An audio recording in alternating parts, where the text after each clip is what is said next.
Greetings. Hi. My name is Gavin Schmitt. I'm the president of the Hamilton Hills Neighborhood Association. Welcome, and thank you for coming out. It's wonderful to see so many of my neighbors and the people at large in the district excited about politics in our city.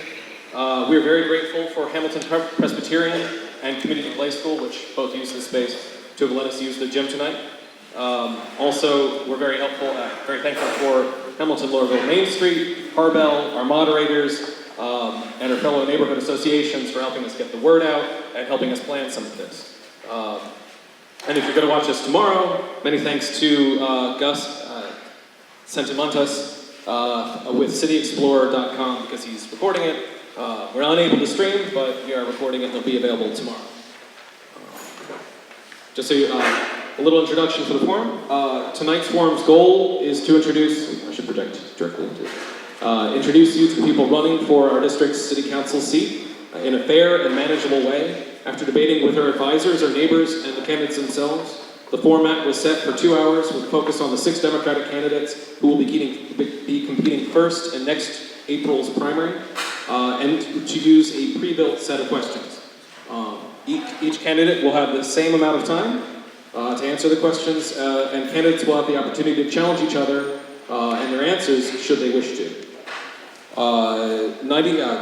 90-some questions were submitted to the forum from around Hamilton, and after careful review, tonight's moderators, 6 or 7 will be chosen depending on how argumentative everyone at this table gets, and depending on time. And we try to focus on things that impacted life here in the areas around Main Street, and answers that could also be given within a reasonable amount of time. This is not a perfect system. Many good questions will remain after the next 2 hours, as will introductions for the Green Party candidate, the Independent candidate, and any Republican candidates who are just not practical to include in this event. So if you have any questions that you'd like to have asked, jot them down, ask us, we'll try to get them to the candidates, and always, these are normal people just like us. You can engage them directly with your own questions. Before the candidates introduce themselves, let me introduce tonight's moderators. Over here first, we have Mike Hilliard. Mike, raise your hand there, a little wave. Mike joins us from HARBEL, and he's also a retired Baltimore City Police Major, and he is a massive support for all the community associations here in the district. Very helpful. Ben Smith, VP of the Baltimore City Young Dems, and Calvin Young, local born and also running for Baltimore City Mayor. Each one of them brings a different perspective from the political world, and look forward to hearing how they twist and turn everything up here. As you can see, Robert Curran is not with us tonight. Regrettably, Mr. Curran is currently hospitalized due to injuries incurred as a result of a fall. Medical personnel are projecting a 6-week recovery period. He regrets he cannot attend the forum tonight. As do we. Anyway, turning it over to the moderators to introduce. Excuse me. I'm Bob Lorraine, one of Bobby's senior aides. So I'm just here in the event that somebody may have a particular question that they'd like to ask, either after the forum or during the break or whatever. But anyhow, Bobby does really regret not being here, and it's been difficult to keep him in his hospital bed. Thank you. Now, as Gavin said, we're going to start with a 60-second opening statement. We'll start closest to the moderators with Mr. VanHook and work our way down. I will hold up a sheet once you've reached time, and we will cut you off. 60 seconds is the amount of time each candidate has for the opening statement. Mr. VanHook, go ahead. Good evening. My name is George VanHook, and I am proud to be a candidate for the 3rd District seat of the Baltimore City Council. I am running for office because I love our community, I care about you, and I want to work with you to make our community better. I have lived in the Hamilton Hills neighborhood for 27 years, and during this time, my wife and I have successfully raised 3 sons. Throughout my entire career, I have worked to improve the quality of life for children and families. I've spent countless hours serving the public as a school board member, a community organizer, and a state employee. I want to take my passion, energy, dedication, and positive vision to Baltimore City Hall. To accomplish this goal, I need your support, and if you vote for VanHook, we can establish a better, stronger, safer community through active participation of everyday people in building the framework for excellence. That's time. Ms. Jones? Good evening, everyone. My name is Alicia Joynes, and I'm a proud candidate for the 3rd District City Council seat. I am the president of the Pairing Black Community Association, and it is due to my disconnect from the city council government and the community that I felt that I'm running for office. I first would like to thank everyone for joining myself and my colleagues tonight and engaging with us in conversation. Tonight, I want you to realize through my campaign that my mission is to revitalize this community through unity, and the vision is to keep all the residents informed, involved, and empowered. Thank you for coming tonight.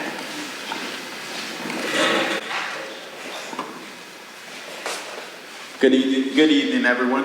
My name is Jermaine Jones. I live in Hamilton. I grew up in Northeast Baltimore, and I spent my adult life as a community organizer fighting for neighborhoods like ours, around issues such as bringing resources in for rec centers, and also around passing a local hiring law down in City Hall, where it requires contractors who come in office have to hire local residents. Currently, I'm the elected leader for my labor union, so I represent over 1,000 working men and women, ensuring that they receive a living wage, health care, and a pension so one day they can retire with dignity. The reason why I'm running for city council is because it's time we put our neighborhoods first.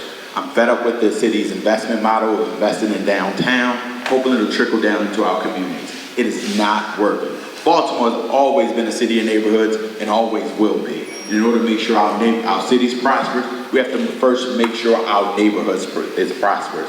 But the only way I can get that done is if you vote for me on April 26th on Election Day. We don't have to rally for it, we don't have to march for it, we don't have to protest for it, we just have to vote for it. Thank you.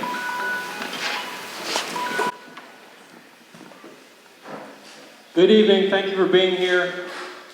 Thanks to our hosts and moderators. My name is Ryan Dorsey. I am a lifelong resident of the 3rd District.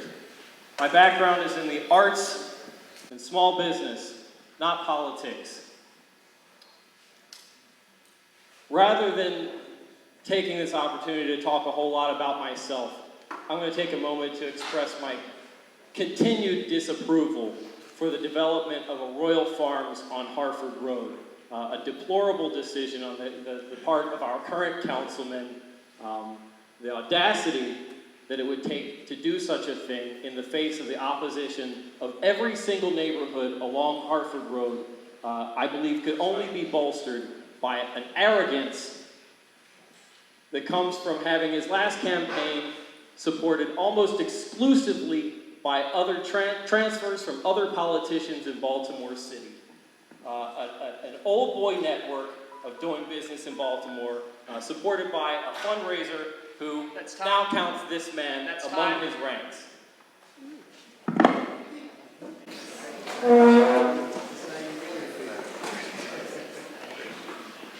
Good evening. I'm Marques Dent, born and raised in Northeast Baltimore City.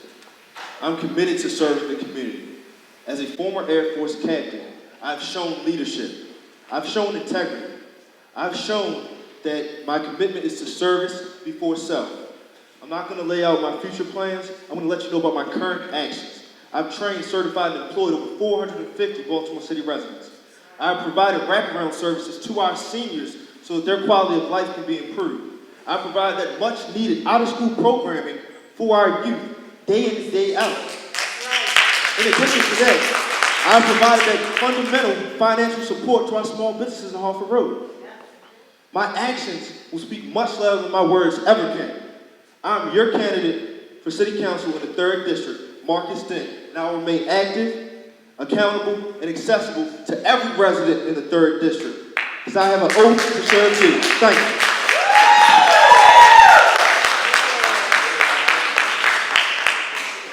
Questions will begin with Mr. HARBEL. Mr. HARBEL. Mike Hilliard from HARBEL. Sorry. Okay, the first question, in your opinion, what is the Hamilton community's biggest public safety challenge and how will you address it? You have 90 seconds or 1 minute and 30 seconds to respond to this question. Mr. Dent. Thank you for that question. Currently, one of our biggest fundamental public safety issues in Northeast Baltimore is our relationship with our community and our uniformed officers. Over the past summer, I took to our nation's pastime, baseball, and got our officers out into the community to play baseball with our young people. We had about 1,000 individuals show up. It was an opportunity for our kids to see their officers as officer-friendly. I grew up with officer-friendly in my neighborhood, and these youth deserve that same type of opportunity as well. In addition to that, I've also partnered with several neighborhood organizations to find out what some of the systemic issues are going on as far as our police force and their accessibility and their accountability on a day-in, day-out basis.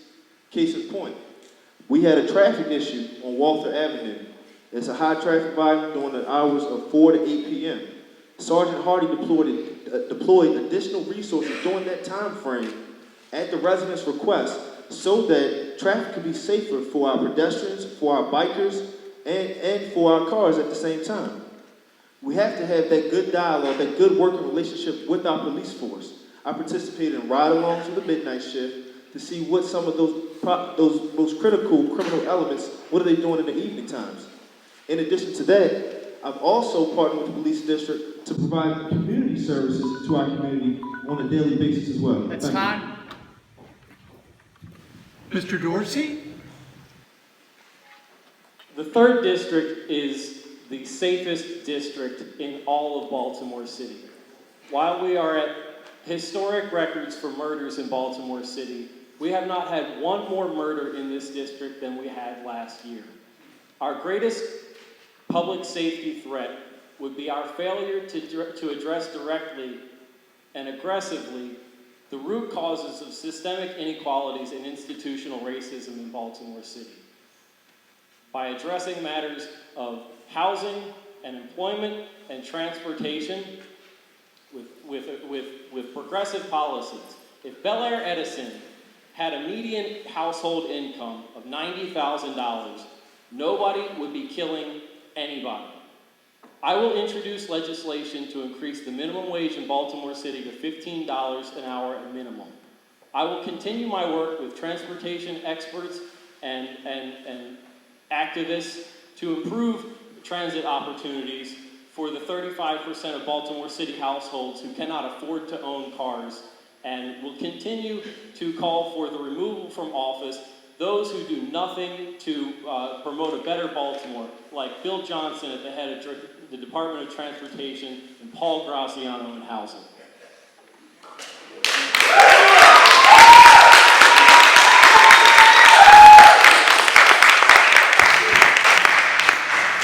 Mr. Jones. It's simple. Sorry. The biggest public safety issue within the district, that was the question, correct? It's quite simple. It's by going door to door, talking to residents, and attending community association meetings. It's overwhelmingly been burglaries and larcenies. It may not be as sexy as murders or whatever you think, or homicides. It may not be what you hear on the news, but within the district, that's the biggest issue. The reason why it's important is because if you ever had your house broken into, or had a family member or has, the effects that it creates in your home, you feel unsafe, you no longer feel safe in your car, it's detrimental. It has a huge effect. What I would do to address this issue is quite simple. We need more resources here in the district. We are encompassing, as far as Baltimore City, the Northeast Baltimore City Police District. It is the largest district in the entire city. It's the only district with over 1,000 residents. They're in charge of over 1,030 residents, when other districts have as little as 40,000 residents. You know, and while they still have the same size police force, maybe only a dozen extra men and women. And the reason why people are breaking into houses is because they're invisible. We don't have enough support. And as a city council person, I will personally fight and make sure we have men and women and police officers in the beat and our community present. Because of that lack of presence is why people feel like they can come into our community and commit those crimes. Thank you.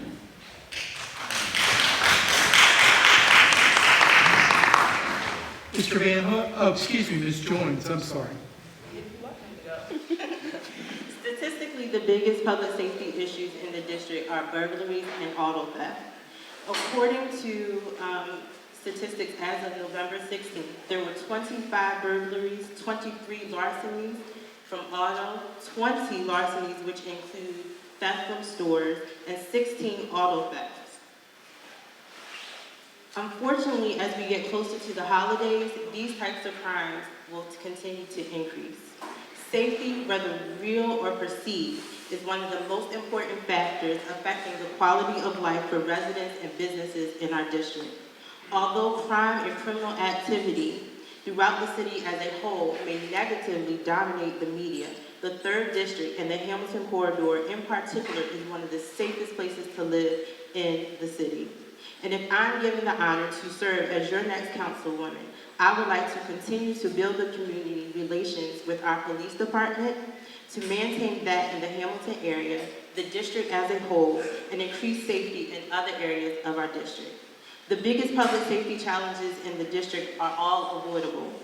In order to address the issue, I will commit my office to partnering with the police department to provide timely and actionable intelligence for preventing crime. This includes keeping community associations well informed via email, social media, and public meetings of prevention strategies and any new criminal activities in the district.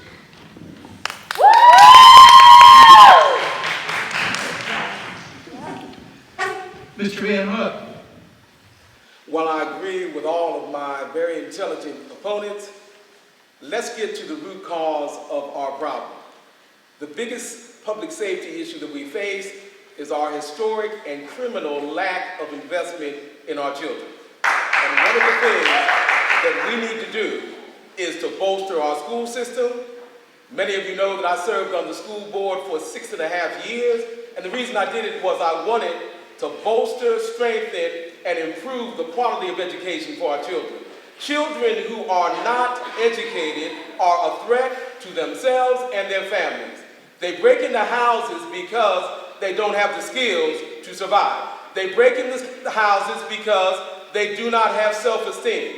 We realize that skills are necessary, and also teaching moral fiber to our children is also a critical part of it. So how do we do that? We have schools. We make our schools centers of education, community schools, which are available for all citizens. We improve our recreational alternatives. I heard one of the candidates talk about that. We open recreation centers. We do the things necessary to change the trajectory of our children and put them in a position to win instead of lose. They sell drugs because they don't see any other alternatives. And relative to police, we can make our police friends of the community through Police Athletic League and many other alternatives. So that's how I would do it.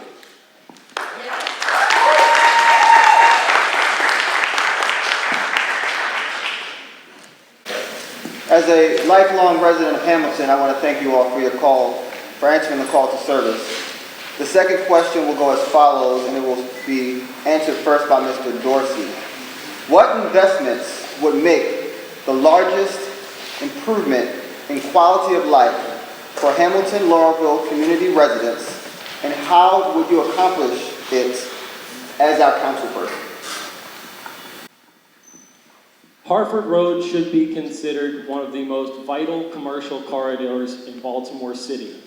It deserves to be redeveloped with a complete streets plan.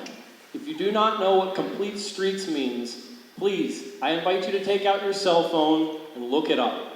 You will see that it provides a more pedestrian and cycling-friendly area for a greater number of Baltimore residents and even county residents to be able to access our business corridor and support our businesses. Businesses that attract families to our neighborhoods. With safer pedestrian areas and Harford Road not functioning as simply a 4-lane highway for county residents to get to their downtown jobs and back, I believe that our residents would feel more invited to walk their families to our local businesses to support them, which would in turn attract other businesses to want to come to Hartford Road and continue a ripple effect of attracting new businesses and new families to Hartford Road. I will continue my advocacy with transit planning. I have already spoken with Baltimore City's bicycle and pedestrian planner, as well as the chair of the cycling master plan commission, about how we can begin to develop such a thing over the next few years while the Hartford Road Bridge is closed. These are progressive solutions we're talking about. I need your support. Thank you.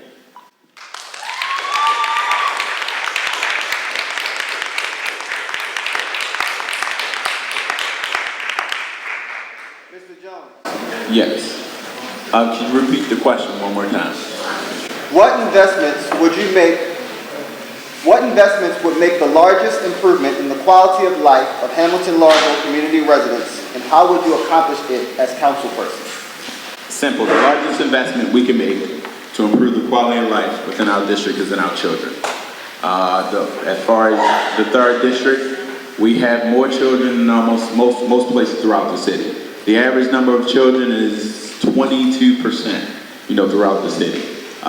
We have on average, we have about 25%. Children make about 25% of our population.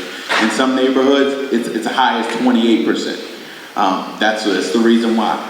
The way I want to do this is by one, making sure our schools are funded in a way where our children can receive a world-class education. And two, it's also investing in our rec centers. Because while children aren't in school, they still need things to do. And as a city council person, I'll make sure that rec centers are no longer something that's optional in our budget. And these are the two crucial things. And I think today we are faced with a lot of challenges. We're looking at a lot of challenges we're faced with because of lack of investment in our children. So in turn, and to wrap up, the largest investment we can make is quite simple, in our children through schools and recreation centers. Thank you.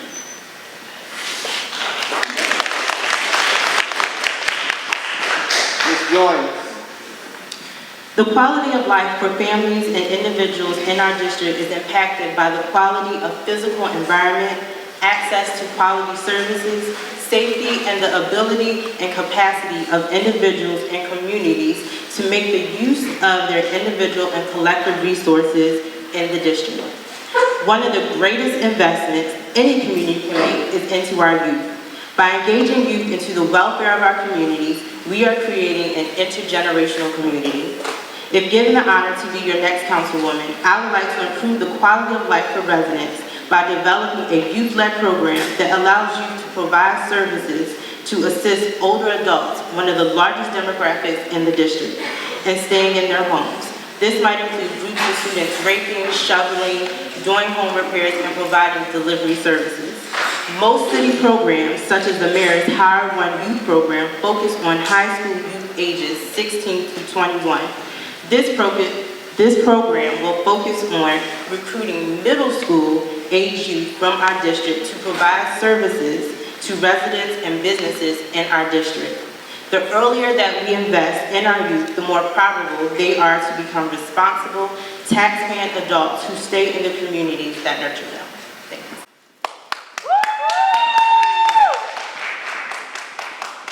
you. Mr. VanHook.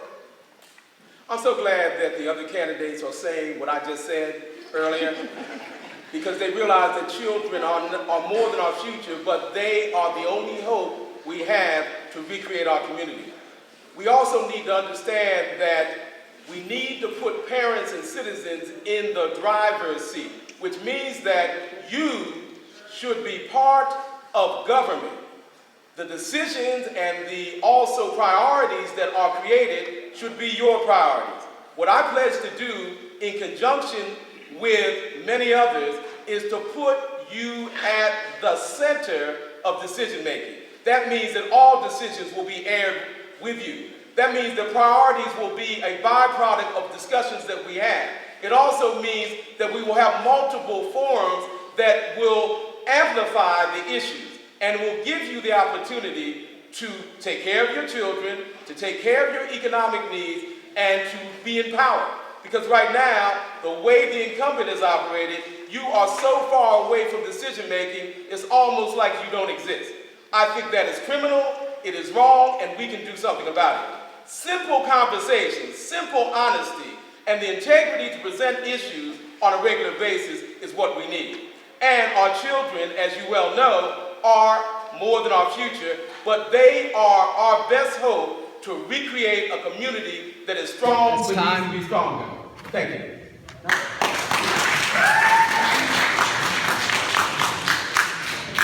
Mr. Dent, Next question, please. what investments would make the largest improvement in the quality of life for Hamilton Laurelville community residents, and how would you accomplish it as councilperson? Thank you. We need to invest in our people, our residents, our stakeholders. Those are our most valuable resource here in the 3rd District. One way to do that is through an anchor library. Instead of having the proposed Royal Farms, we need to have a proposed anchor library, similar to the one that they had on Eastern Avenue. Using the model framework from 2004 in Delaware, where one of the first anchor libraries were erected, we can have that same type of resource method right here in the 3rd District. An anchor library would serve as a hub, a community hub, communication hub, an educational hub for all of our people. And that would invest that same educational framework into those people to make them viable citizens in society, into our stakeholders, so that they can reinvest their financial resources into our businesses, into our homes, into our community as a whole. So that anchor library project, that will be the greatest investment and the greatest resource that we can have right now in our district currently. Thank you.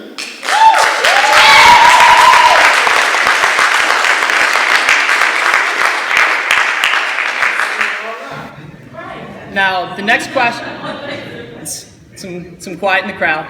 The next question asks how you'll bring development to the Harford Quarters business districts, and this is going to go to Mr. Jones first. The way I would bring development to the Harvard Road corridor is quite frankly through incentives. I think it's vital. It's vital to our community. Too often, we see on the news and we see down at City Hall that there's incentives for large corporations, such as BDC, the Baltimore Development Corporation, and there's TIPS, there's pilots where these large corporations like Constellation Energy and T. Rowe Price aren't paying bills, aren't paying city taxes. I feel like we need to have the same incentives for small local businesses so they can come into our district. One thing I would love to do as a council person, I look forward to doing, is conducting surveys to figure out what resources we need in our community, figuring out what resources those are, what businesses our neighbors would like to patron, and create incentives from the city for those small businesses that will give those services that we look forward to. And I think we create a model like this and focus on creating those type of incentives to look out for small businesses rather than the big corporations. They're the ones who create most of the jobs throughout the country, those small business owners. Not only will we create jobs, not only will it help our economy, it'll create neighborhoods where people want to live in and feel proud to live in. Thank you.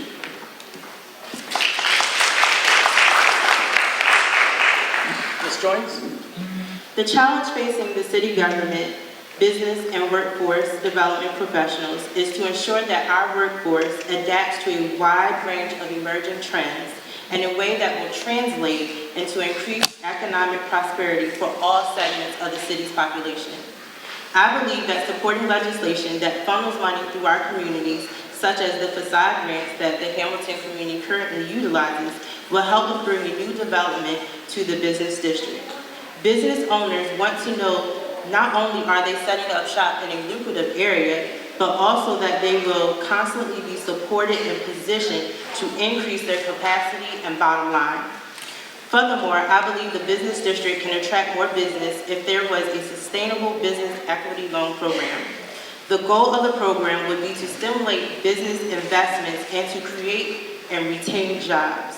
The program would provide gap financing to small businesses located in the corridors and to businesses in target sectors where there is a need for economic development. On the other end of the spectrum, I'm also researching the feasibility of a business investment program that would seek to encourage creation, retention, and/or expansion of new or existing businesses and jobs in the identified investment zones, such as the Harper Corridor. The idea is that the program would provide grants to companies based upon the amount of property tax generated to new business investment annually. Mr. VanHook? One of the things that I would definitely do is take advantage of existing resources. We have Hamilton, Lauraville, Main Street, an excellent organization that sometimes is not fully utilized by some of the businesses. And so the resources that can be obtained through using that center should be used. The other thing is that we have a city agency that deals with small business development. We should use that agency. And I will be accountable for making sure that there are regular discussions, regular meetings, and also that the resources are used on a regular basis. The other thing that I think that is necessary is that we use Morgan State University. They have an employment development assistance center. And that entrepreneurial center can be used, should be used. They do everything that a small business needs in order to survive and to flourish. We need to use Morgan State because Morgan State is right in the community and it is underutilized. Finally, I want to establish a business roundtable, which means that I will talk to businessmen on a regular basis to make sure that the strategies and the things that we do are used, and also that it is what the business people want and desire. And then I'm looking for relationships with the business and communities. Thank you. Great. Great answer.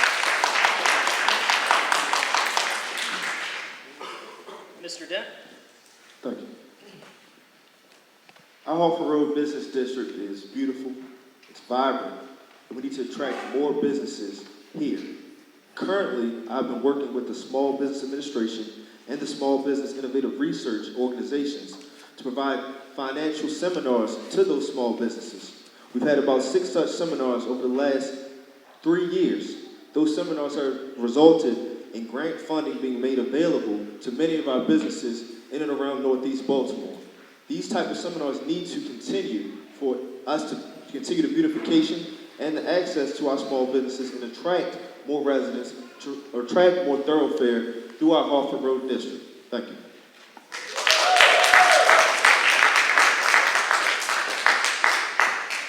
Mr. Dorsey? I will oppose all new tax credits for harbor development unless the awarding of such programs as TIFs and pilots are accompanied with similar developments in our neighborhoods. If Kevin Plank wants a $400 or $500 million handout to redevelop Port Covington, he's going to have to pony up for bike lanes and complete streets infrastructural development along Harford Road. Infrastructural development is what will attract new businesses and help to keep the residents in our neighborhoods here for the reasons that they moved here.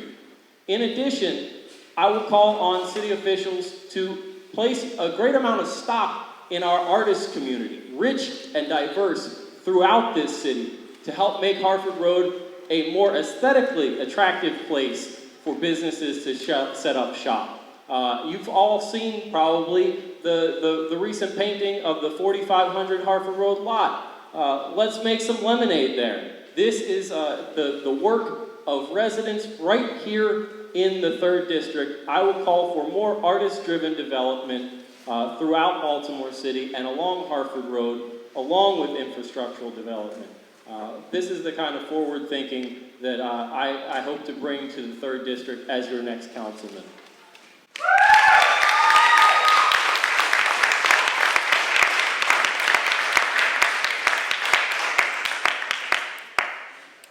Our next question asks what steps you'll take to resolve the Hamilton community's issues with vacant and nuisance properties. And this is going to go to Ms. Joynes first. We are experiencing the worst foreclosure crisis since the Great Depression. The magnitude of the issue varies from neighborhood to neighborhood. Some neighborhoods experience the overgrowth of grass or the accumulation of trash, which presents a problem to some neighbors. In other neighborhoods, vacant properties attract squatters or gangs, which often leads to crime. If given the honor to be your next councilwoman, one of the first steps that I will take will be to work on an early warning database. As a community association president, it has become an issue finding out about vacant properties after they have started becoming an issue or once someone realizes that a squatter is residing in a residence. The database can be utilized by community associations to identify at-risk properties and take action before they become a problem. The idea is that a simple Excel worksheet can help identify key indicators of vacancy or abandonment. Once equipped with the proper information, essential coordination between the councilperson's office and the housing authority can take place so that where there are problems are revealed, resources can be properly disseminated. In addition, I will work on the issuance of a resolution that creates a process that identifies the parties responsible for property maintenance and mandates a fee to the responsible party. If foreclosure continues to increase, the number of homes paying property taxes decreases, which reduces the resources the city has to address the issue.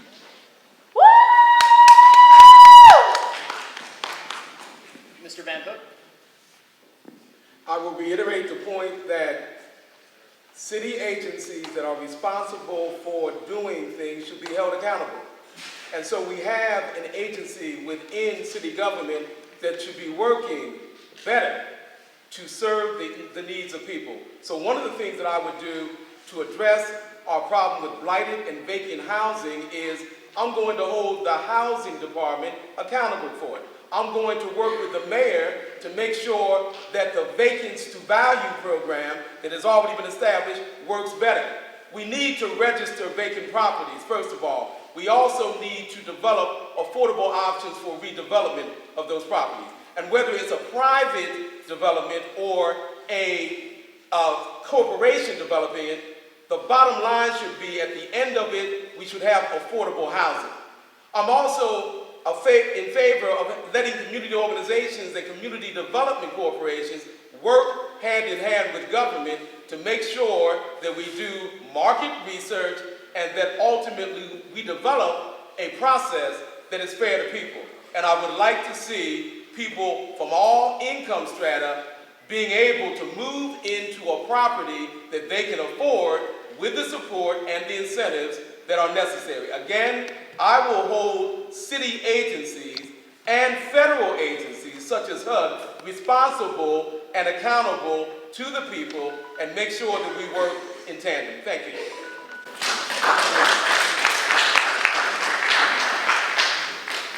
You gotta pass the mic down. Perfect. Thank you. Mr. Dent? Thank you. Over the past 14 months, traveling door to door, neighborhood through neighborhood, I've seen firsthand some of our vacant properties, some of our nuisance properties. Over the past 5 years, I've developed a good working relationship with code enforcement and with the police district. We've already started to address a lot of these issues over that time. One thing is having that historical framework with these organizations downtown, where you have a first line of defense, not waiting till later in the day, not waiting till next week. Right now, and the only way you can do that right now is by having that relationship current.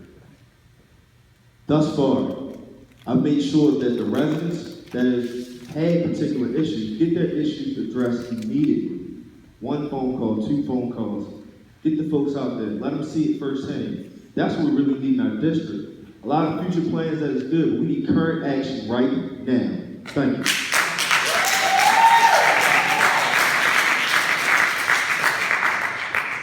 Mr. Dorsey? Mr. So far as I know, I am the only person up here committed to being a full-time council person and having no other job and having an office in the district so that I am readily available every day to address concerns as they arrive and be present enough to be able to be proactive about seeking out solutions to problems. We saw some fires in this neighborhood last year due to arson or squatters problematically residing in houses. These things, they can be addressed, nipped in the bud or left to fester. And nobody wants, kind of a rotten tenant next door. And there are organizations like the Community Law Center that can help address these things early on, so they don't go months and months dragging down your property values and mine.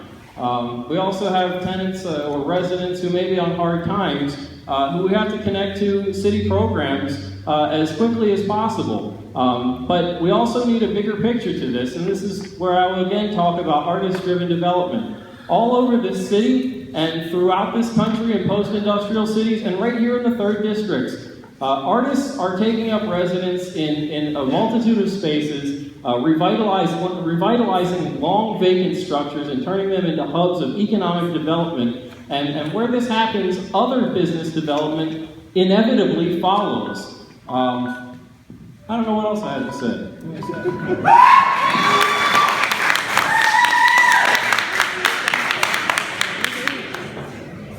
Mr. Jones? Thank you. So the citywide average as far as vacancies according to the census is about 14%. Here in the 3rd District on average is about 8%, 8.3%. So I wouldn't quite say we have a vacancy issue because these vacancies are opportunities to bring new families into our district who are looking for a lovely place to live. As far as nuisance properties, yes, we have a big problem as far as nuisance properties, and I've witnessed them while going door to door talking to residents about issues that matter to them. For example, I went to one house where the grass was over 2.5 feet tall. No one came to mow it, called the city numerous times because I'm about results. I promised the lady next door we'll get it taken care of, and that's what I wanted to do. After numerous phone calls, the bank never took care of it, and the city finally came out to get the grass mowed. Those are the type of things I want to do as a council person, make sure things get done. It being about action.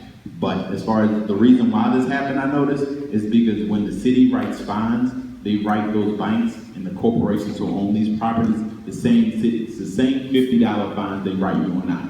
To a bank, that $50 fine is nothing. What I would do to address this issue is to make sure we have larger fines that actually make a difference to some of these banks and some of these property owners that are owned by corporations where they actually become good neighbors. Not until you actually hit someone in the pocket or does it really matter and drive home to them. Because if someone wants to own a property in our neighborhood, they must be a good neighbor, and I'll hold them accountable.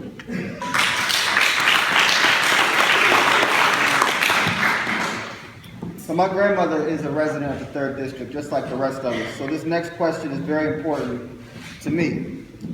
What do you see as the greatest challenge faced by the district's aging population, and what steps will you take to address it?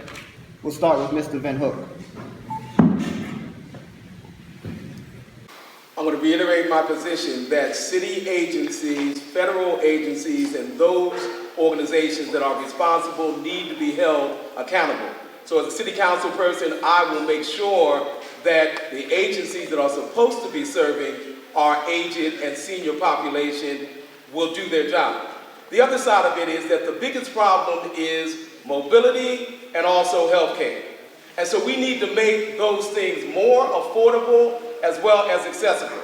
I have no problems identifying senior centers and also other places and bringing those services and the information to the people that need them the most. We need to have forums, and we need to go where the seniors are, because we know they're not going to get on the bus or take a hack or some other Uber ride in order to get where they need to go. So that means that we must be aggressive in serving them. And it should be at the community level, and the council person who we have now has not done that. We know we have seniors all over the district. We need to be talking to each other and using community organizations as a center for distributing information. Finally, I want to make sure that I visit the centers where our aged and champions live. And I'm willing to do that because I believe they have something to offer. And again, I will talk to them on a regular basis and make sure that the guides and the things necessary for them to live are available on a ready basis. Thank you.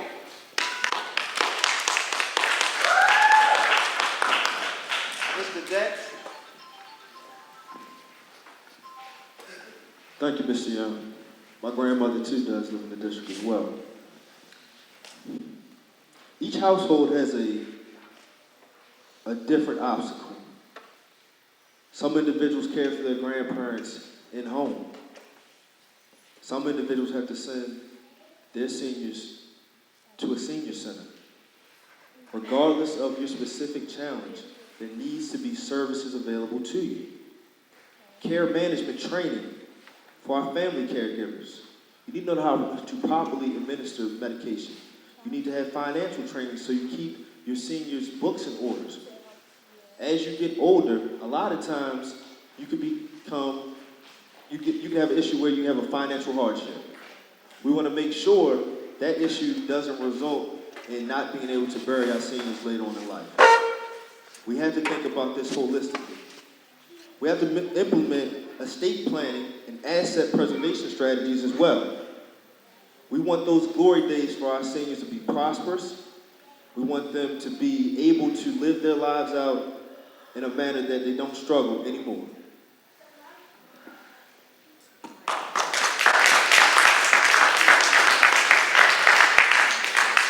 Mr. Dorsey? Would you do me a favor and repeat the question, please? No problem. What do you see as the greatest challenge faced by the district's aging population, and what steps will you take to address it? The greatest challenge of an aging population is simply aging and wanting to stay where you are, where you've been invested in this community for 20, 30, 40 years.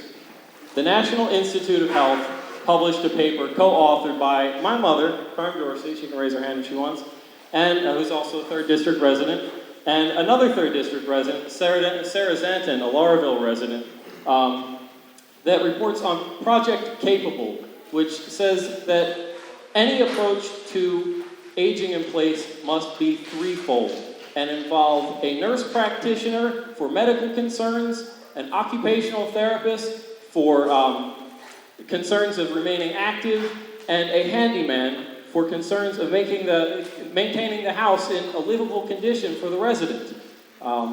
Here in the 3rd District, I would propose to develop public-private partnerships with our anchor institutions that are right here in our backyard. Morgan State could be bringing nursing and public health and social work students into our residents' homes to address the medical and occupational needs of our residents. And Mergenthaler and our unions in the city could be great partners in addressing simply maintaining houses for livability for residents who have been here for 20 and 30 years, raised their families here, and don't want to go anywhere else. This is what I propose to do as your next council person.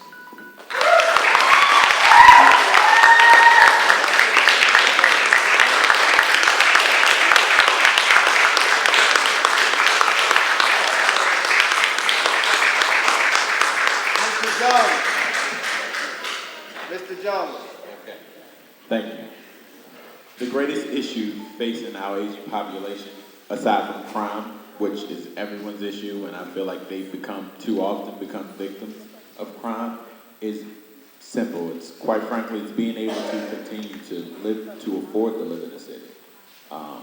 The national average of someone on Social Security is only $1,204. Like that's $1,204 is the average nationally what someone on Social Security is bringing home. And after paying rent or even property tax, even if they were able to own their home, and after paying their water bill, their BG&E, and any health care, with $1,204, what do you have left? You know, and too often we're continuing to raise rates on our water, raise rates on PG&E, and our aging population is becoming victims of this. What I would do as a council person is to make sure we have more resources for our aging population. Because if not for them, we wouldn't be where we are today. You know, I feel like when it's time for cuts, two things should never be on the chopping block. One is our youth, and two is our elderly. Because the people in between can always find another way to make ends meet. Our children can't find a job, and our elderly on fixed income. So I will make sure those two items never gets touched. If they're ever changed, it's only to add more support. So I'll find ways we continue to allow our aging population to live in the city. Thank you. Ms. Joynes. Seniors typically do not face a single difficulty, but compounded obstacles. Some are no longer able to drive and find public transportation too hard to navigate, which can lead to an older adult putting off doctor's appointments or avoiding grocery shopping. During my listening campaign, as I listened to older residents, I found out that high costs of medication for serious health issues might result in the non-payment of heat or phone bills. Hamilton seniors are facing limited mobility within and outside the home. Some are experiencing unwanted losses of their jobs and fewer civic and social engagement. One of the things I learned while going through the district is that older adults feel as if they're being left out. And most don't know about all the existing services available to them. If given the opportunity to be your next councilwoman, I will lead the conversation around older adults, with older adults, and with urgency and commitment. My office will help seniors enter and navigate existing services. Although not necessarily segregated to the 3rd District, it is imperative that the City Council keep in mind senior vulnerabilities such as housing costs, mobility, and limited education. I believe the first step to addressing any older adult issue is to make sure seniors know that they are valued as community assets. As seniors are valued as a community resource, the city's investment in seniors will begin to make an impact in the lives of others.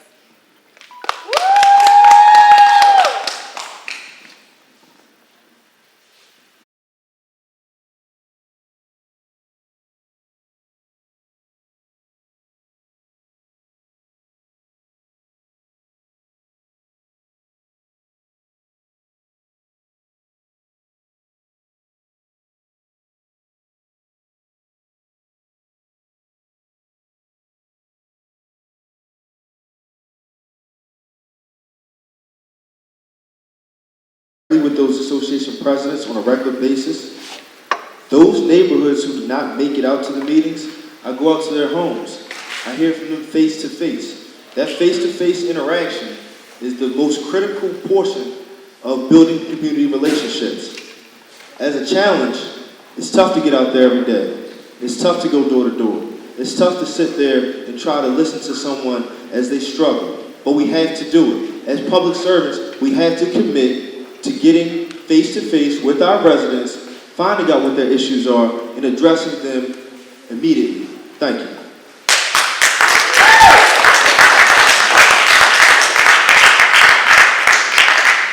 Mr. Dorsey?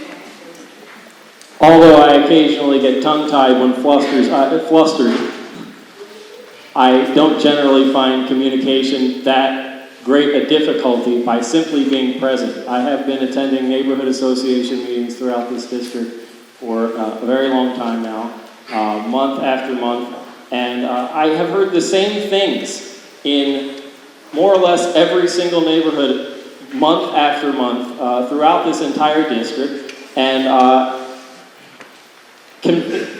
committed to having an office in the district and having no other job but to serve as city councilman to this district.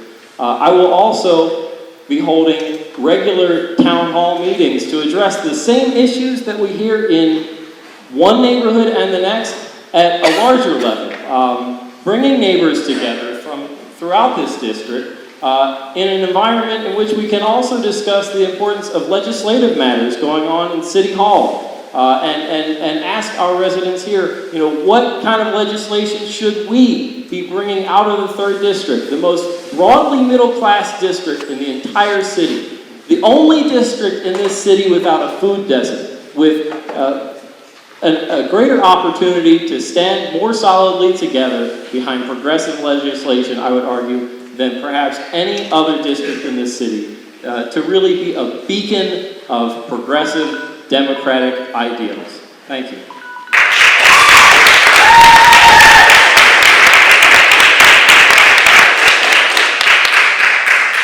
Can you repeat the question for me? Certainly. Thank you. What is the most significant challenge you anticipate in engaging residents in their associations from the council office, and how do you plan to address it? Okay, the most significant challenge I anticipate is simple: people believing in the system again. There's over 23,000 registered voters here in the 3rd District. Last election, there was only 5,490 people who decided to cast a vote for their city council person. That only 5,000 out of the 23,000 who are at age, registered, willing, and able to vote. That's because people no longer believe in the system. People no longer believe that if they make a phone call, things will get done.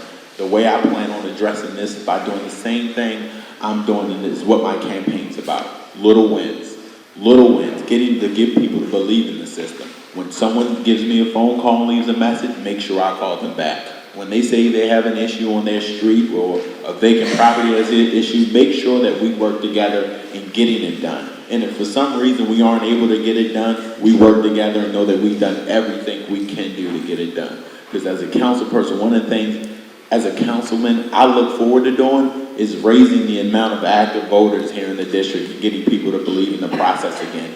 That when they have issues, their local government is going to listen and be accountable. I've been going door to door talking to residents, and a lot of times they don't believe what I'm saying because they like the last person promised me this.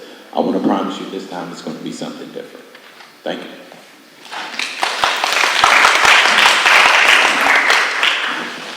Ms. Joynes? As a community association president whose demographic is majority seniors, I know firsthand that the most significant challenge to engaging residents in community associations is adequate means of communication. Due to a vast majority of the district being over the age of 50, the usage of social media or email is not the most effective or efficient manner of communicating to this demographic. So I commend elected officials such as Delegate Glenn, who has came out to bring us news that we could truly use. Also, it's imperative that the council person build relationships with community leaders and association presidents so that when there is a turnover in leadership, the council office is fully aware and able to make adjustments so that the communication does not fall by the wayside. If given the opportunity to be your next councilwoman, one of the methods that I will utilize to engage the community is community events. This summer, I had the distinct pleasure of hosting a community day and pairing lot in support of our neighborhood school, Northwood Elementary. The objective was to bring 3 community associations together to fulfill a need that the school had, which was school supplies. The same model can be utilized to strengthen neighborhood relations, which ultimately increases district cohesion. This event was such a powerful event that my colleagues decided to show up and show their support. So I know that it works, and I know that it's worth engaging the district in.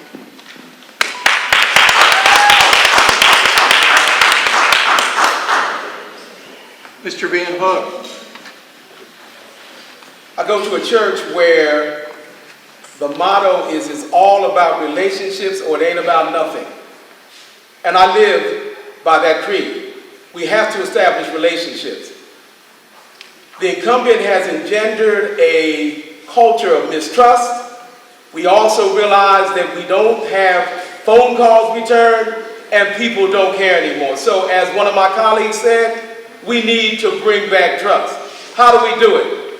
Through face mail, through Facebook, through Twitter, through using multimedia platforms, doing it the hard way, doing it the high-tech way, doing it in whatever way we can. But the most important thing is that we establish the relationships and we build trust.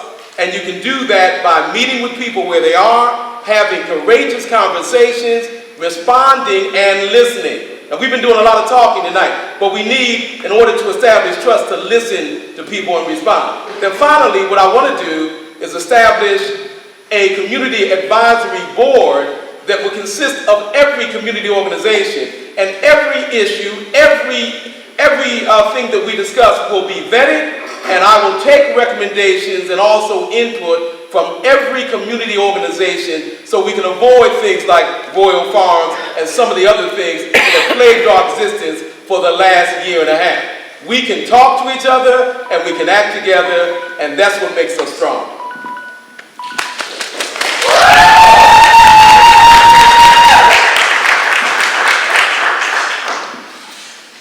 Now the final question of the evening. Are you familiar with any youth-oriented projects or organizations in the Harford Road corridor? And which do you find most important or most promising, and why? And we'll start with Mr. Dorsey.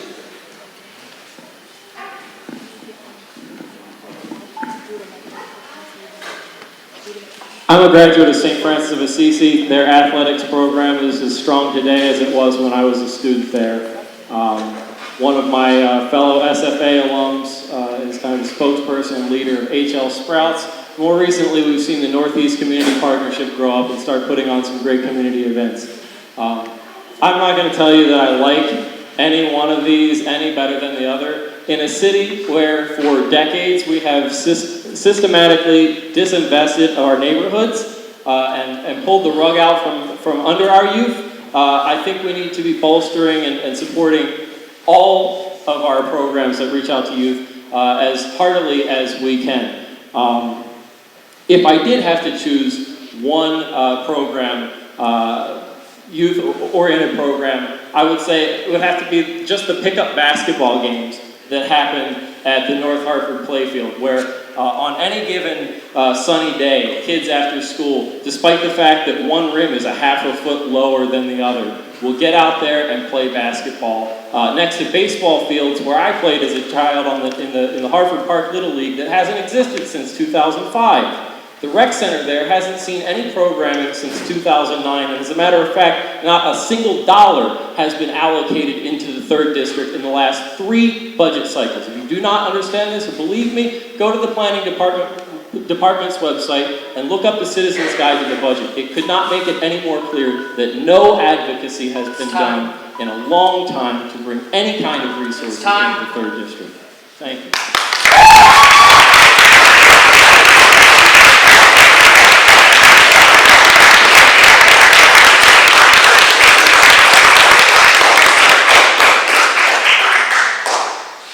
Mr. Jones. Yes, the Hamilton Louisville Sprouts program. I love that program. I love exactly what they're doing. The reasons why, one, because it's a locally based program here in our community. It's completely volunteer based. And the reason why I care about what they're doing so much is because 2 reasons. One is because it's locally based, and 2 is because it connects with the children. It gets them early. From kindergarten children, I think if we're going to make an impact on our children, 1, we have to get to them early. And 2, not only do we have to encompass the children, they also encompass the family, because it starts at home. Children are only going to be in the program for, maybe 2 or 3 hours a day, but we have to make sure whatever we're implementing with those children at that program is also being implemented at home. In the Louisville Hamilton Sprouts program, also work with the parents and get the parents involved. And it's a program, I love what they're doing. I want to see implemented throughout the entire city. In whatever way I can do as a council person to help push what they're doing forward, I look forward to doing. So, thank you.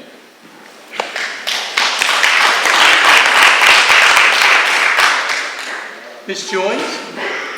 Currently, I have 2 young boys in my life who absolutely love playing for the Hamilton Youth Baseball League. As a lacrosse player and a mentor, I'm a firm believer and supporter in enrichment, mentoring, and sports programming. The earlier we reach our youth with positive mentoring and invest in them holistically, we are more than likely going to see a decrease in crime, increase in civic and social engagement, and the maintenance of high performance rates in our schools.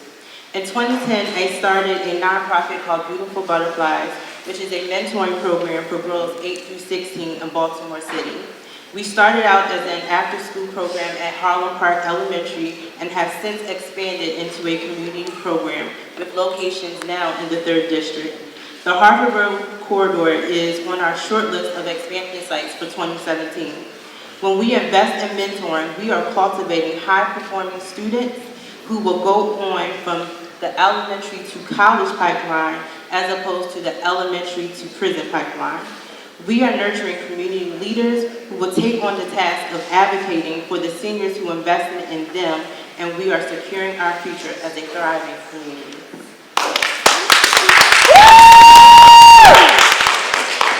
Mr. VanHook? Thank you. One of the great programs that I've had the pleasure of working with is the Northwood Baseball League. I believe that all of my sons were positively impacted by it. 3 of them came through. None of them could play baseball well, although one of them is standing on the side, forgive me. And all of them became better men because of the program. So that is an example of a program that transcends sports. It has gotten into mentoring and social development. I also have a friend by the name of Tyrone Sherrod who has a program called We Imagine. He is a member of the district and has worked at multiple schools working with young people who no one else wanted to work with. And he's done it successfully, faithfully, and he's done it with very little money. So that's another program, We Imagine. And then also I'm working with a person that is at 5301 Harford Road named Master France, who has a martial arts program that takes children from schools, gives them an academic platform, teaches them how to use martial arts to develop their mind and their spirit. So there's many programs, and what I haven't mentioned is every school in our district has an after-school program that needs to be supported by parents. So if you don't go anywhere else, you can go to school, and our schools need to have more of those programs and the resources necessary to develop our children. Thank you.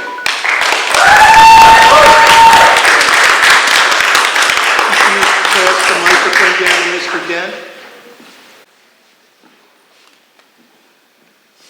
Mr. Dent. Can you repeat the question, please? Sure. Are you familiar with any youth-oriented projects or organizations in the Harford corridor?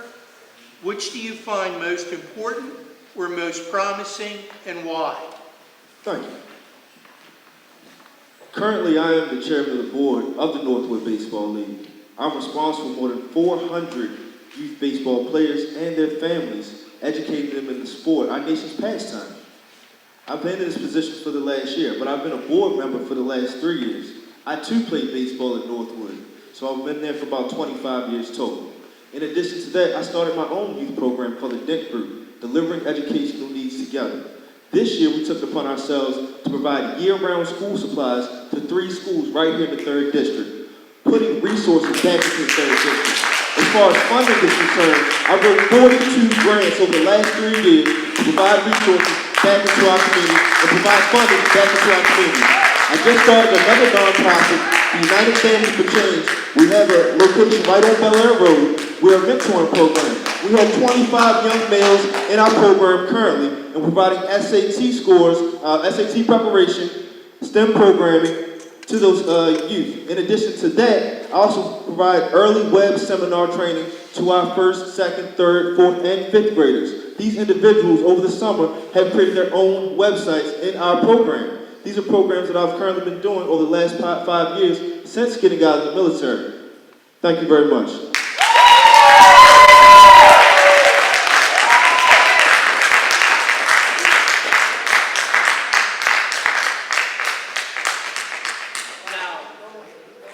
Now, before we wind down, each of the candidates has 60 seconds to make a closing statement to the crowd. That's going to start with Mr. Jones, and then we'll work our way back. 26th, 2016, you all will be faced with a tough decision on who you're going to vote for. It's a decision, that's tough because right now you hear a bunch of candidates who are telling you exactly what you want to hear. I've been in this situation numerous times as the elected leader of my labor union trying to figure out who to vote for. One of the things I realized helped me out the most is not just listening to what they're saying, what they're going to do once they become a council person, but looking at what they're currently doing and what they have done in the past and what makes them qualified to become a council person. Doing that, they've never led me wrong. Before I even decided to run for office, I spent my adult life as a community organizer fighting for neighbors, fighting for neighborhoods. Every day I wake up in the morning fighting for working men and women, making sure they receive decent wage, health care, and they live in a thriving neighborhood. The reason why I do this, not because I have to, but because I choose to. This is what I've dedicated my life to. This is what I'm going to continue to dedicate my life to. I've been down in City Hall. I helped push legislation, pass legislation. I currently represent over 1,000 men and women, in the labor union, which are the two things we're going to do as a council member, represent and pass legislation. Day one, I'll be ready to go to work.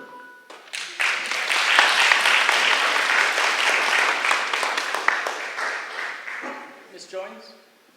First, I want to thank everyone for coming out and engaging in conversation with me and my colleagues. I will take nothing from anyone who is sitting on this panel. We are all great candidates. We are.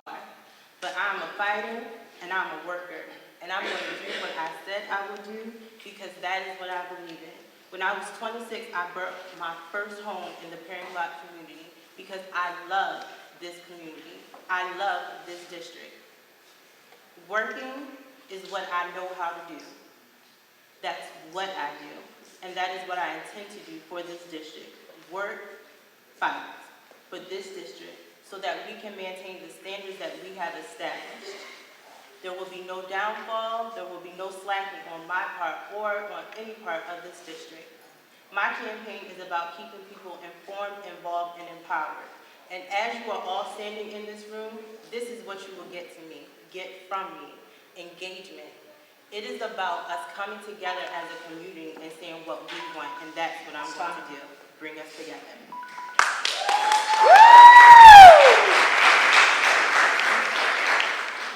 Mr. VanHook? Experience matters. I am the most experienced candidate running for City Council here in the 3rd District, and that includes the incumbent. I hold a master's degree in public administration. I have successfully managed programs in state government and city government for 35 years. I have been a school board member, a teacher, and I know what needs to be done in the classroom to succeed in life. We face difficult challenges. And ladies and gentlemen, we cannot resolve any of the problems we face with people who don't show up for work or those that do not take tough votes in support of our community. Similarly, we cannot trust our future to candidates who require significant on-the-job training because they have no experience in public service. Would you choose a doctor that has never treated a patient? Would you choose a lawyer who has never tried a case?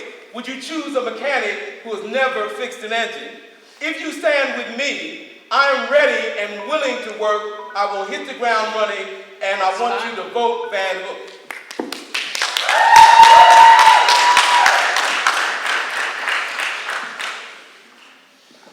Mr. Dent? Thank you. I started public service at 8 years old. My mother, a Baltimore City public school teacher, now principal, started out having meetings at our home. My father, a mentor with the Black professional men, started out having meetings at our home. I was exposed to this at a very early age. From that point on, I took on the mindset that I have to serve. That is the only thing I know how to do. As I said before, I've served our country very bravely. As I said before, I serve our community very actively. I will continue to do those things, in or out of office. A position does not make a person. A person makes the position. We spoke a lot about tonight what we will do as councilmen. I spoke a lot about what I do currently as a private citizen every day. I want to thank everyone for coming out. On April 26th, remember that Marques Dent works for you and works for you tirelessly.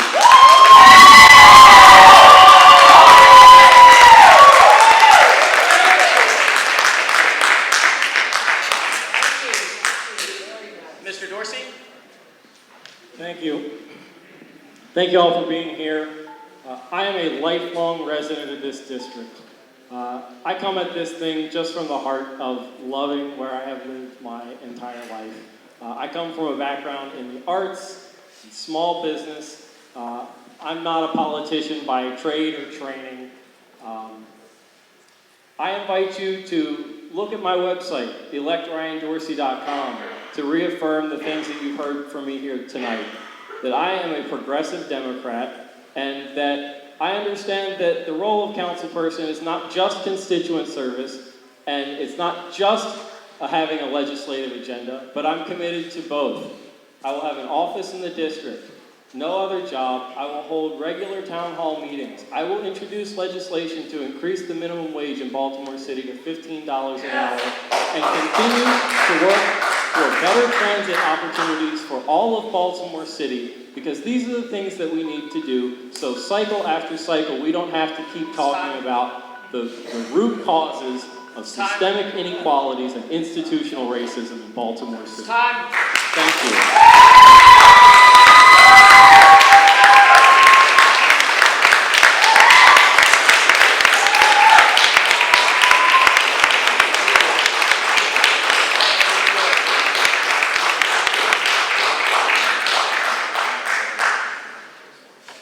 Thank you all. Is this on? You broke it. I broke it. Turned on the button. All right. Thank you all to the candidates for coming out and joining us tonight. And thank you all very much for coming out and joining us tonight.